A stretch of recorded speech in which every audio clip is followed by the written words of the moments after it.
मेहनत लायकी और आलस लायकी। चलो शुरू करते हैं दोनों दोस्तों। की पूर्व विवाह से एक एक बेटी थी। दोनों अपनी अपनी बेटियों से बहुत प्यार करते थे।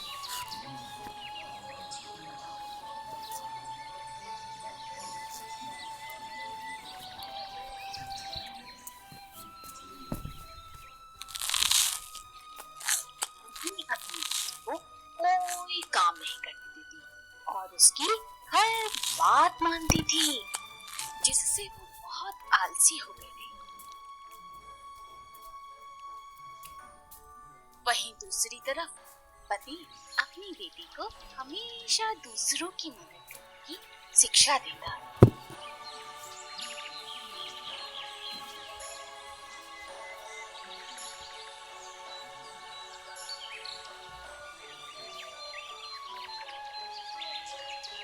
और वो घर का सारा काम करती।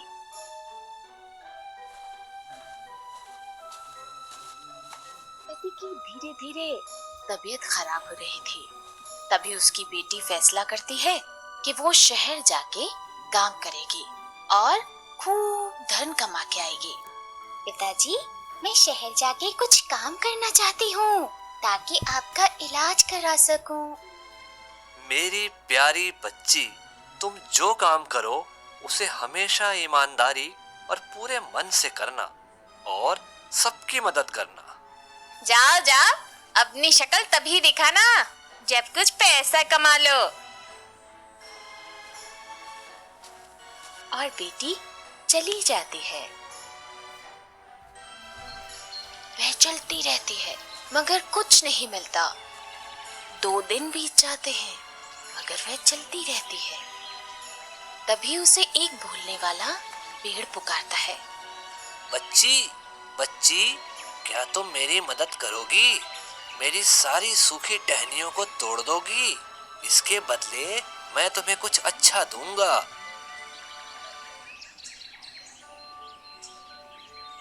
बच्ची पेड़ पे चढ़ जाती है।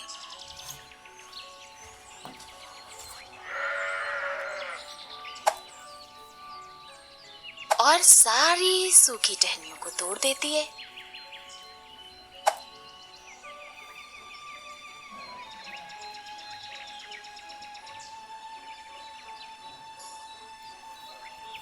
धन्यवाद प्यारी बच्ची।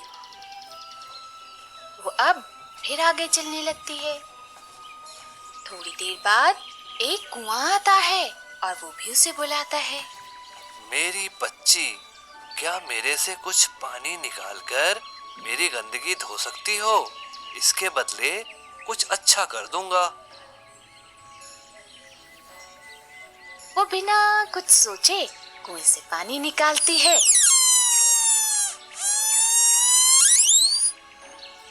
और उसे धो देती है। कुआं फिर से चमकने लगता है। वो अब फिर आगे चलने लगती है।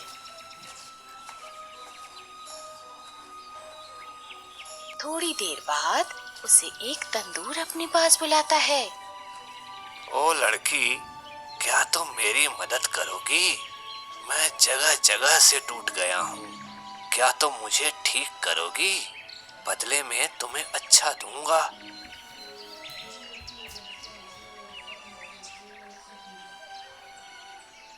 लड़की मिट्टी लेकर आती है और उसमें पानी मिलाकर तंदूर की दरारें भरती है और तंदूर एकदम ठीक हो जाता है। लड़की फिर आगे चलने लगती है। रात होने लगती है। तभी उसे एक घर दिखाई देता है। वो वहां जाती है।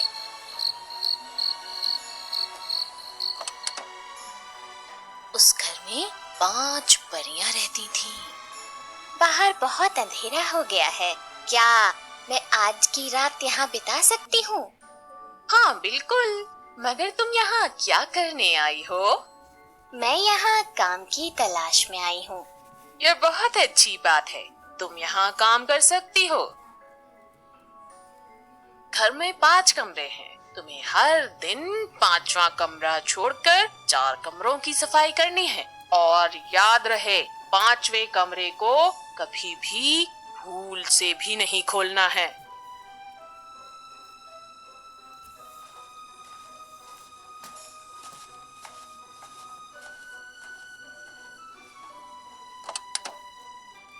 लड़की रोज चारों कमरों की सफाई करती।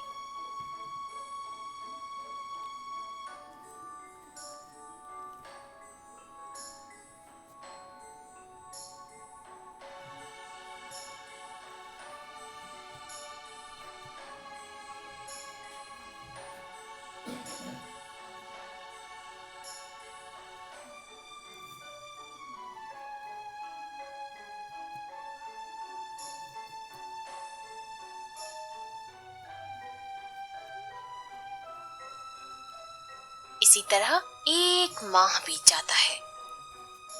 लड़की मन लगाकर वहां काम करती है।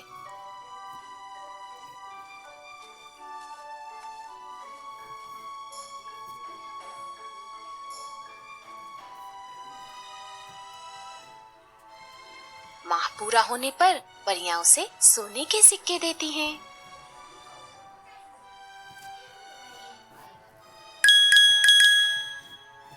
क्या तुम्हारा मन कभी 5वां कमरा खोलने का नहीं करा? आपने मना किया था, इसीलिए खोला नहीं।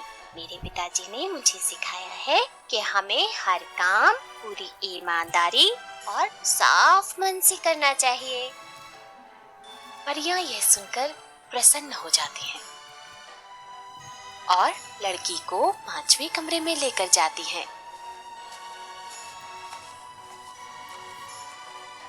वो कमरा खोलती हैं। कमरे में चारों तरफ सोने चांदियों के ढेर थे। लड़की, तुम इस ढेर पर लौटो और जितनी चीजें तुम पर चिपकेंगी वो तुम्हारी हो जाएंगी।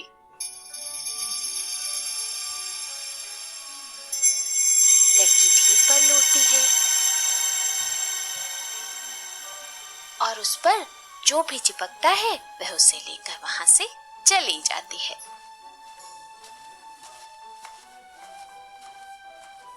रास्ते में उसे फिर से तंदूर मिलता है। तंदूर ने लड़की के लिए रोटी और केक बनाए हुए थे। लड़की उन्हें खाती है और फिर आगे चलने लगती है।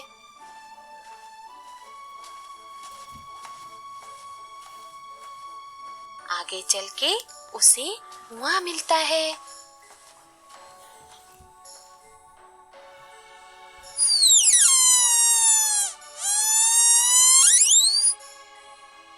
उससे वो पानी पीकर अपनी प्यास बुझाती है और फिर से आगे चलने लगती है।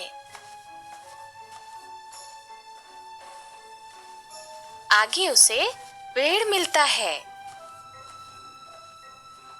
वो उसे मीठे फल देता है। लड़की उसे खाती है और आगे चलने लगती है।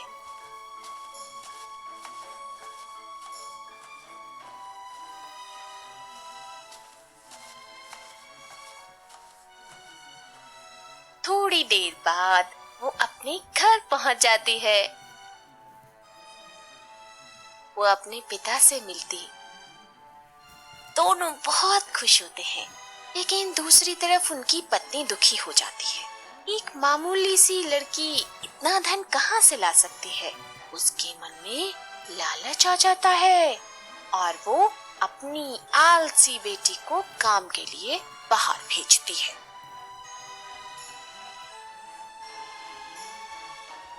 आलसी लड़की काम की तलाश में निकल पड़ती है।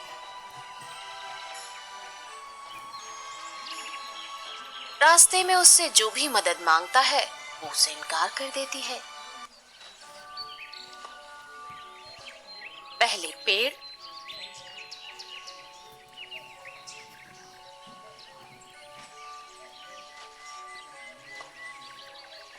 फिर कुएं,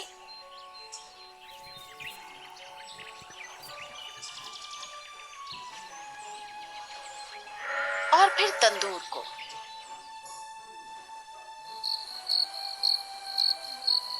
फिर उसे वह घर दिखता है जहाँ 5 परियां रहती हैं। वो अंदर जाती है और परियों से काम मांगती है। परियां उससे साफ सफाई का काम देती हैं।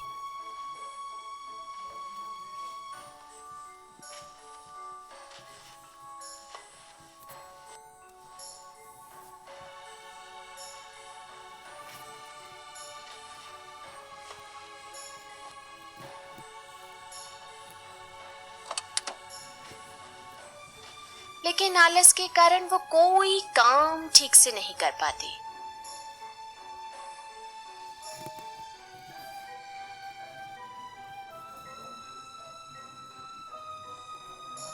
एक दिन परियां घर से बाहर थी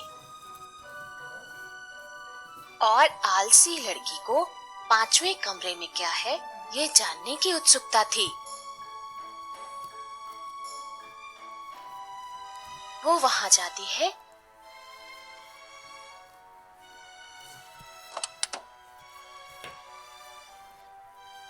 और देखती है वहां केवल मक्खियां थीं।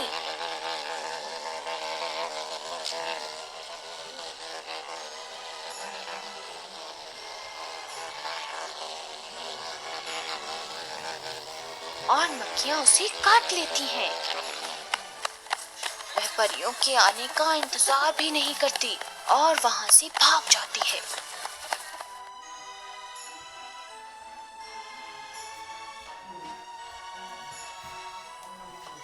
रास्ते में उसे भूख लगती है मगर तंदूर केक देने से मना कर देता है।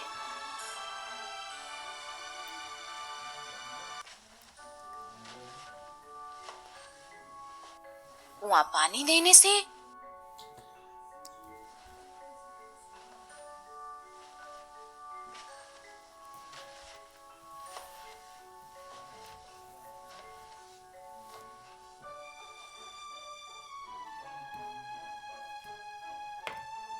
और पेड़ फल देने से इनकार कर देता है।